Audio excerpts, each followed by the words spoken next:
మన super star Mahesh Babu గారు ఇప్పటి వరకు 28 సినిమాలు తీశారు. అయితే వాటిలో మోస్ట్ ఐఎండిబి రేటింగ్ దక్కించుకున్న టాప్ 5 మూవీస్ ఏవో మనం ఇప్పుడు చూద్దాం. నెంబర్ 5 సినిమా మాస్ కానీ మన సంస్కృతి మిస్ అవ్వకుండా మన కృష్ణవంశీ గారు అందించిన మంత్రం Murari. Murari movie IMDb rating 7.8 gain చేసింది. నెంబర్ 4 డిఫరెంట్ కాన్సెప్ట్ తో హాలీవుడ్ రేంజ్ లో ఎవరు ఊహించిన విధంగా సుక్కు మామ మహేష్ బాబు గారు కలిసి ఒక మాస్టర్ పీస్ సినిమానిచ్చారు. అదే వన్ నేనొక్కనే. ఈ మూవీ 7.9 రేటింగ్ ని గెయిన్ చేసింది. నెంబర్ 3 కబడ్డీ, యాక్షన్, ఎమోషన్స్, అందమైన లవ్ స్టోరీ ఇవన్నీ కలగలిపిన ఒక అద్భుతమైన సినిమానే ఒక్కడు మూవీని ఇష్టపడిన వారంటూ ఎవ్వరూ ఉండరేమో. ఈ మూవీ 8.0 రేటింగ్ ని గెయిన్ చేసింది. నెంబర్ 2 తెలుగు సినిమా రికార్డులన్నీ బద్దలు కొట్టి కానీ విని ఎరుగని స్థాయిలో కలెక్షన్లు సాధించి కలెక్షన్ల సునామీ సృష్టించింది పోకిరి. ఈ మూవీలో మనీష్ శర్మ గారి మ్యూజిక్, పూరి జగన్నాథ్ గారి డైరెక్షన్, మహేష్ బాబు గారి యాక్టింగ్ అన్ని కూడా పీక్ లెవెల్ లో ఉంటాయి. Pokiri movie IMDb rating 8.0 gain చేసింది. నెంబర్ 1 ఒక్క అబద్ధంతో మొదలైన ప్రయాణం. అసలు గుర్తింపు కోసం హీరో చేసే పోరాటం, కుటుంబంతో ముడిపడిన ఎమోషన్స్, అందమైన లవ్ స్టోరీ,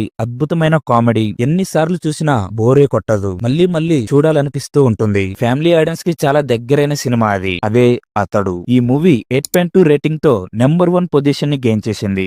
వీటిలో మీరు రిపీట్స్ లో చూసిన మూవీ ఏదో కామెంట్ చేయండి.